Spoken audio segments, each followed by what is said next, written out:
Bon, je vous laisse digérer tranquillement le fait que vos ancêtres n'étaient pas gaulois, mais il y a encore plus grave. Il y a encore plus grave. Le temps passe vite. Oh là là. C'est que tous les pharaons qu'on vous a appris à l'école étaient également noirs, jusqu'à très très tard en fait. Toute la civilisation pharaonique, donc là on est en moins 2570, c'est le roi de la 3e dynastie, donc voilà.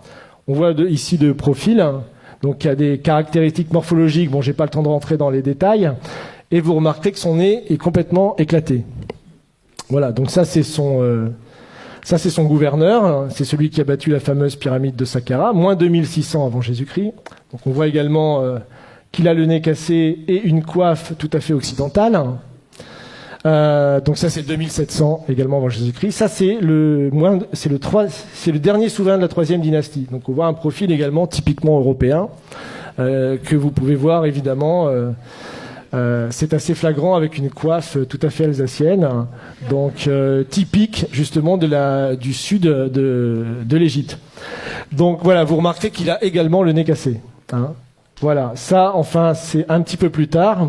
Donc c'est Ramsès III, c'est le plus connu, qu'on vous présente souvent à l'école, mais on vous présente pas cette version-là à l'école. Hein. On vous le montre sur un hiéroglyphe. Donc également un profil tout à fait négroïde, comme on dit, et à qui on a également cassé le nez.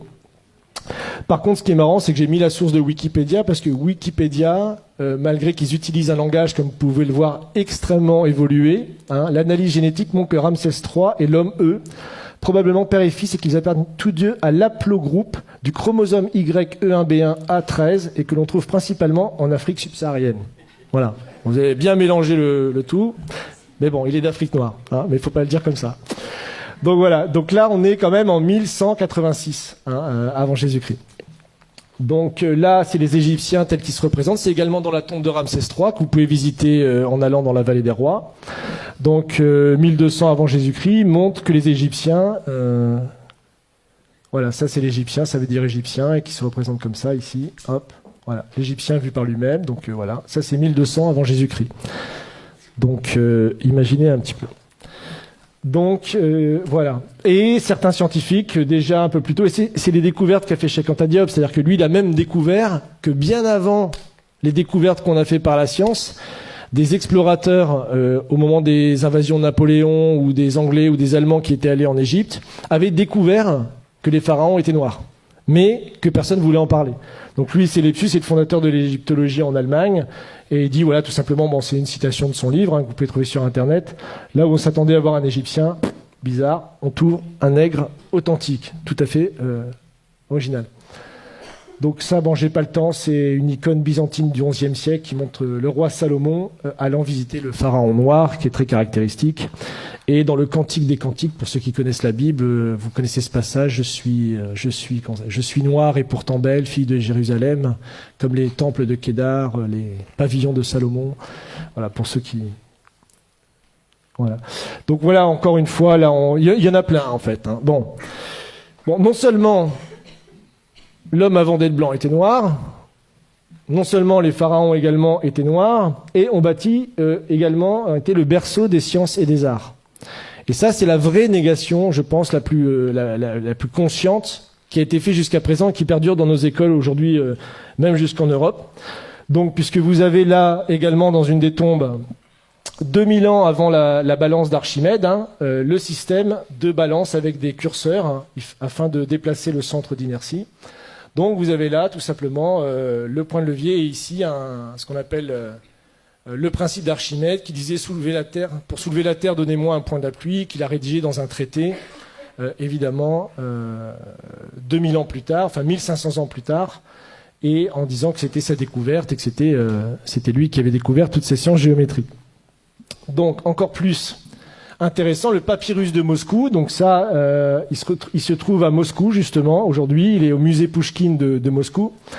Et en fait, c'est les papyrus qui prouvent toutes les découvertes géométriques qui ont été faites par l'Égypte noire pharaonique, justement entre moins 1500 et moins 3000 avant Jésus-Christ.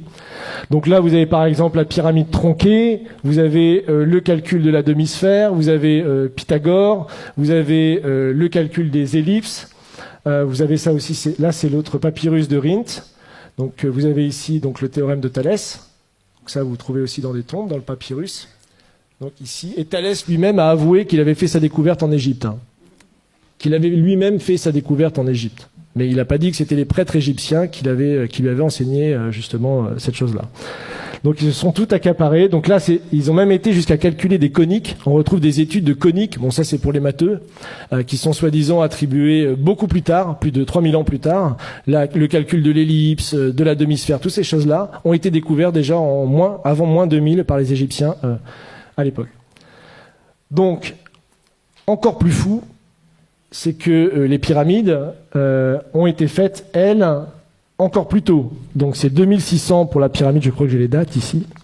J'ai encore un peu de temps. Oui. Donc ça c'est la pyramide de Khéops qui a été faite en 2500 avant Jésus-Christ. Donc qui nécessite des niveaux de science extrêmement aboutis puisque la base de la pyramide est horizontale à 20 mm près. Vous imaginez déjà les calculs qu'il fallait faire. Et pour obtenir un carré parfait de la pyramide, c'est seulement 0,05% d'erreurs qui ont été faites. Aujourd'hui encore, moi j'ai lu des thèses qui datent de 1970 qui vous prouvent qu'il est impossible que les Égyptiens aient construit les pyramides. Il y a des thèses qui sont écrites là-dessus jusque dans les années 70. J'ai même une citation là, qui est sur un site de vulgarisation scientifique. Qui ont des dizaines de milliers d'abonnés. C'est vraiment une chaîne YouTube et tout ça qui est très bien. Et vous pouvez lire que, sachant que les mathématiques, la géométrie et autres sciences nécessaires à de tels résultats n'existaient pas dans l'Égypte ancienne, en tout cas pas sous une forme élaborée, Pythagore évidemment ne naîtra que 1000 ans plus tard, comment les Égyptiens sont-ils parvenus à un tel degré de perfection? Pas de révélation évidemment dans ce site, mais rassurez-vous, les égyptologues continuent de chercher. Donc ça c'est publié en 2015. Vous imaginez. Donc ça, c'est pour vous montrer les dates justement des grands découvreurs qu'on apprend à l'école. Donc le théorème de Pythagore, Thalès, le théorème de Thalès, évidemment, puis d'autres scientifiques qui ont travaillé sur les coniques ou Archimède. Donc voilà. Enfin, pour finir, ça c'est une image peinte du Sphinx à l'époque de Napoléon par quelqu'un qui s'appelle Vivant Denon, et donc qui est assez caractéristique, comme vous pouvez le voir, de la race négroïde des Égyptiens. Donc ça, c'était publié à l'époque, et lui-même disait, je vous cite, « Je n'eus que le temps d'observer le Sphinx, qui mérite d'être dessiné avec le soin le plus scrupuleux, et qui ne l'a jamais été de cette manière. Quoique ses proportions soient colossales, les contours qui en sont conservés sont aussi souples que purs. L'expression de la tête est douce, gracieuse et tranquille. Le caractère en est africain, mais la bouche dont les lèvres sont épaisses a une mollesse dans le mouvement et une finesse d'exécution vraiment admirable. C'est de la chair et de la vie. Quant au caractère de leur figure humaine, n'empruntant rien des autres nations, ils ont copié leur propre nature, qui était plus gracieuse que belle. En tout, le caractère africain, dont le nègre à la charge est peut-être le principe. » Donc ça, le Sphinx, je vous rappelle, c'est en même temps que les pyramides, c'est 2600 avant Jésus-Christ. C'est d'ailleurs jusque la basilique Saint-Pierre de Rome, je crois que c'est plus grand que la basilique Saint-Pierre de Rome encore aujourd'hui, et c'est encore aujourd'hui la plus grande sculpture réalisée sur un seul bloc, 2600 ans avant Jésus-Christ. Donc c'est encore une prouesse scientifique qu'on ne sait pas expliquer aujourd'hui. Donc voilà, et pour finir, puisque le temps presse, ça c'est un proche également de Napoléon, donc qui a été avec lui dans les voyages en Égypte, et qui fait cette citation sur laquelle je terminerai, pour vous laisser réfléchir à tout ce que je viens de vous dire. Donc il parle justement des Égyptiens. Tous ont le visage bouffi, l'œil gonflé, le nez écrasé, la lèvre grosse, en un mot un vrai visage de mulâtre. J'étais tenté de l'attribuer au climat lorsqu'ayant été visiter le Sphinx, son aspect me donna le mot de l'énigme. En voyant cette tête caractéristique du nègre dans tous ses traits, je me rappelais ce passage remarquable d'Hérodote où il dit « Pour moi, j'estime que les Colches sont une colonie des Égyptiens, parce que comme eux, ils ont la peau noire et les cheveux crépus. » C'est-à-dire que les anciens Égyptiens étaient de vrais nègres. Mais en revenant à l'Égypte, le fait qu'elle rend à l'histoire offre bien des réflexions à la philosophie. Quel sujet de méditation de voir la barbarie et l'ignorance actuelle des Coptes, issus de l'alliance du génie profond des Égyptiens et de l'esprit brillant des Grecs, de penser que cette race noire, aujourd'hui notre esclave, est l'objet de nos mépris, et celle-là même à qui nous devons nos arts, nos sciences et jusqu'à l'usage de la parole. Imaginez enfin que c'est au milieu des peuples qui se disent les amis de la liberté et de l'humanité que l'on a sanctionné le plus barbare des esclavages et mis en problème si les hommes noirs ont une intelligence de l'espèce de celle des hommes blancs. Donc ça, c'est tout le débat de l'époque pour savoir si puisque c'est la période de l'esclavage, on réhabilite l'esclavage, qui sera réaboli que plus tard en 1848. Donc on voit que le débat a été posé, et la vraie découverte de Cheikh Anta Diop, c'est de montrer même que ces découvertes à lui étaient déjà connues à une époque, mais qu'elles ont été passées pendant plus de 200 ans, jusqu'à la période de Cheikh Anta Diop, sous silence. Personne ne connaissait ces citations. Donc voilà.